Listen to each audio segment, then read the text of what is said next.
aconteça na nossa vida, a ponto de, mais ou menos preparados, entrando na Semana Santa, vivenciando o Tridual Pascal, possamos chegar à grande ressurreição e glorificação do nome de Deus no seu Filho Jesus, quando Ele vence para sempre o pecado, a morte e as trevas.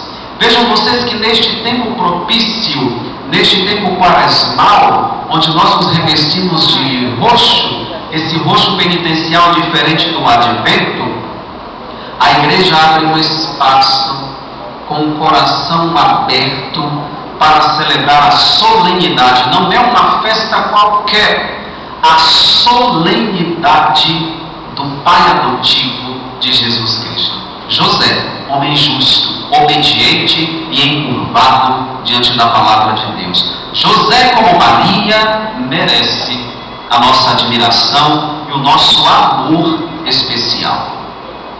Então veja que ele é tão especial que neste tempo penitencial a igreja se abre para que nós nos revistamos da cor da solenidade, que é o branco, onde nós glorificamos ao Deus da vida e ao seu Filho Jesus Cristo, cantando o hino de louvor no tempo que se nos é proibido.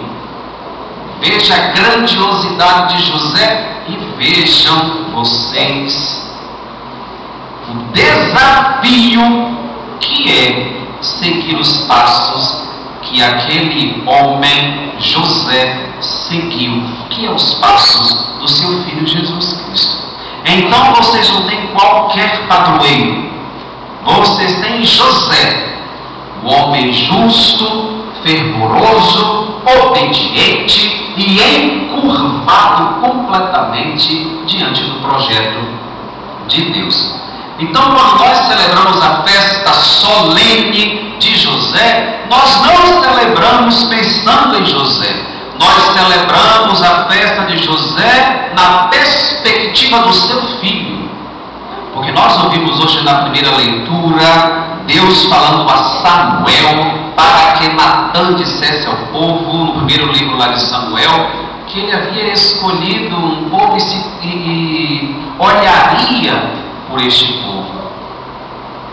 E chegaria alguém que conduziria este povo.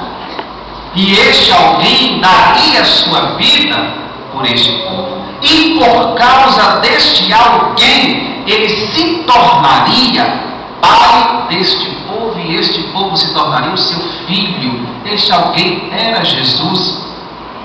E Deus quis que o seu filho vivesse e experimentasse a realidade familiar. Para que experimentasse tal realidade, precisaria de uma mulher. Esta mulher engravidou, não sob a mão humana, mas sob a mão divina. O Espírito a envolveu e ela concebeu. Mas para que uma família, a família de Israel, pai, mãe e filho, se concretizasse, precisaria de um varão. E Deus convidou José. E não pensemos aqui na nossa teologia popular que José compreendeu tudo muito facilmente, porque não foi assim. É que a Sagrada Escritura não tem tempo de esmiuçar. A mesma coisa Maria diante do arcanjo Gabriel. Não pense que porque fora a escolhida, por aquela livre de todos os pecados, do pecado original, que ela acolheu muito facilmente. Tem questionamentos. Por quê? Porque eu não poderia ser uma outra pessoa? A mesma coisa José. E nós podemos depois seguir o Evangelho de Mateus especialmente, e veremos os conflitos de José diante dos seus sonhos. Ele acolhia os sonhos. Ele acolhia o que acontecia nos sonhos. Mas acolhia por quê? Porque era um homem temente a Deus. Então Deus faz um convite a José. Não tenha medo, José, de acolher Maria como tua esposa. Ela não te traiu.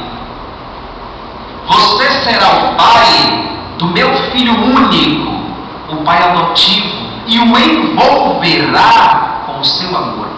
Você o ensinará o os caminhos primeiros de uma criança. E José acolhe porque crê. José acolheu porque creu. José acolheu porque teve fé. Era um homem temente, obediente e fiel ao projeto e à vontade de Deus. Oxalá fôssemos nós também assim, fiéis, obedientes e encurvados diante da vontade de Deus. Oxalá vivêssemos aquilo que nós rezamos todos os dias no Pai Nosso, onde nós dizemos: Senhor, que a tua vontade se faça na minha vida.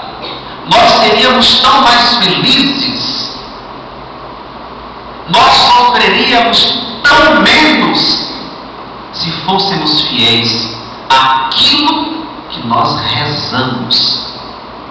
Eu costumo dizer, e vocês já me conhecem de Santa Rita e de lá de Lourdes, que a oração, ela tanto pode nos levar aos céus como aos infernos. Ela leva ao céu quando eu vivo aquilo que rezo. Ela me leva aos infernos quando eu rezo uma coisa e vivo uma outra. Então, José foi aquele, Maria e o seu filho Jesus Cristo foram aqueles que viveram o que oraram. Viveram Deus porque oravam a Deus. Concretizaram Deus porque creram em Deus. Irmãos e irmãs, durante todo este tempo, a igreja tem se esforçado por viver aquilo que crê. Bem que gostaria de ficar a noite inteira aqui com vocês para explicarmos os concílios, mas vou falar um pouquinho de Trento, que foram 5 séculos. Trento nos apresentou a imagem da igreja sociedade perfeita. O Papa João XXIII, em 25 de janeiro de 1959, lá na Basílica de São Paulo, fora dos muros de Roma, ele anunciou um concílio novo. Concílio é uma reunião de padres conciliares com o seu pastor e todos os pastores que conduzem algumas comunidades para resolver algum problema que possa estar impedindo da igreja caminhar.